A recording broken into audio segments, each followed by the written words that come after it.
enabling the state to provide reservations for the scheduled castes and scheduled tribes in promotion. The Constitution 82nd Amendment Act 2000 added the proviso to Article 335 stipulating that lowering the standards of evaluation will not be inconsistent with the maintenance of efficiency. The amendments recognize the difficulties and struggles faced by members of the scheduled castes and the scheduled tribes during promotion. In a formal sense, the criteria of selection for promotions a priori excludes the members of the scheduled castes and scheduled tribes because the criteria which are considered to be appropriate are not accessible to them. In a more informal but substantive manner, the members of the scheduled castes and the scheduled tribes are often unable to climb up the ladder because of the stigma of incompetence held against candidates who are selected through reservation. The stereotype operates against them because they are externalized as affirmative action beneficiaries or quota candidates. The amendments recognize the discrimination through the operation of both human conduct and recruitment processes. They are an emphatic repudiation of the binary of reservation and merit. Article 14 of the Constitution permits subclassification of a class which is not similarly situated for the purpose of the law. The court, while testing the validity of subclassification, must determine if the class is homogeneous and an integrated class for fulfilling the object of the subclassification.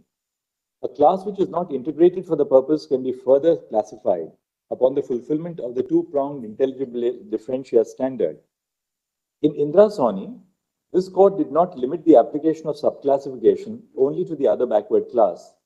This court upheld the application of the principle to beneficiary classes under Articles 15.4 and 16.4. Article 341.1 does not create a deeming fiction. The phrase deemed is used in the provision to mean that the castes or groups notified by the President shall be regarded as a scheduled caste. The inclusion of the word deemed in Articles 341.2 and 342.2 does not create a legal fiction, since it does not provide any artificial construction. To that extent, the observations of the three-judge bench of this court in Puneet Rai versus Dinesh Chaudhary that Article 341.2 creates a deeming fiction are erroneous.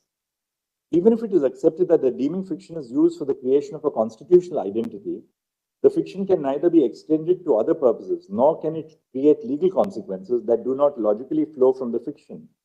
The purpose of the deeming fiction, even if one is assumed, is identification of castes which are the scheduled castes.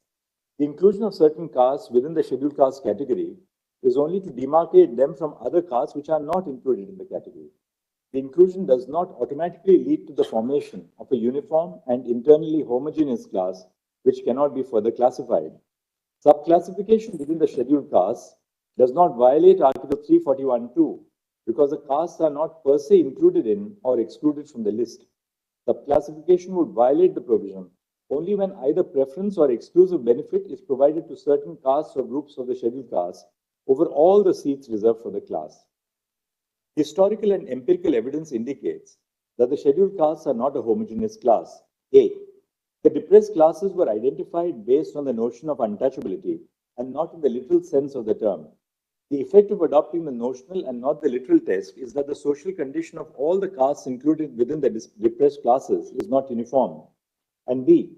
The heterogeneity within the class is also evident from the Constitution Scheduled Castes Order 1950, where certain castes are notified as a scheduled caste in specific localities. For example, in the state of Madhya Pradesh, of the 25 castes, only 9 are scheduled castes throughout the state.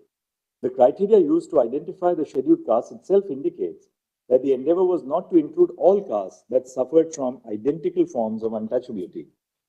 The state, in exercise of the power under Articles 15.4 and 16.4, can further classify the scheduled castes. The first prong of the test for subclassification is whether the scheduled castes form a homogeneous group, integrated class for all purposes. We have held above that even if Article 341 creates a deeming fiction, the provision does not create an integrated class that cannot be further subclassified. The provision only puts certain castes or groups or parts of them into a group called the scheduled castes. The castes or groups within the scheduled castes form an integrated class for the limited purpose of constitutional identification. They do not form an integrated class for any other purpose.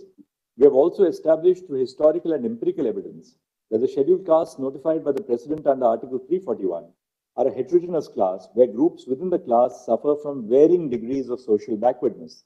Thus, the first test is satisfied.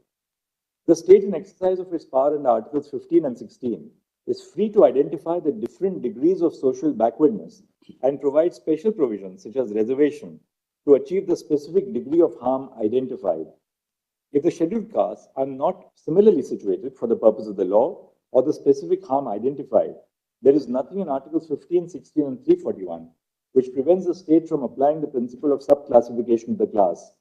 Thus, the scheduled caste can be further classified if A, there is a rational principle for differentiation, and B, if the rational principle is a nexus with the purpose of subclassification.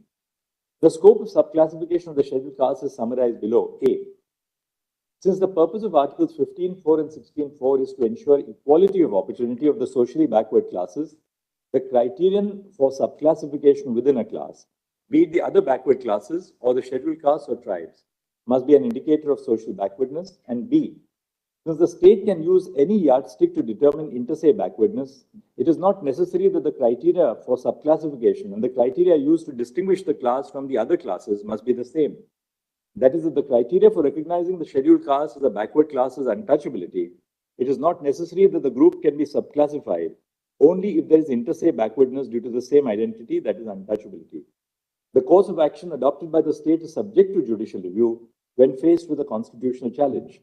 Where the action is challenged, the state will have to justify the basis of its action. The basis of the subclassification and the model which has been followed will have to be justified on the basis of empirical data gathered by the state. In other words, while the state may embark on an exercise of subclassification, it must do so on the basis of quantifiable and demonstrable data bearing on the levels of backwardness and representation in the services of the state. It cannot, in other words, merely act on its whims or as a matter of political expediency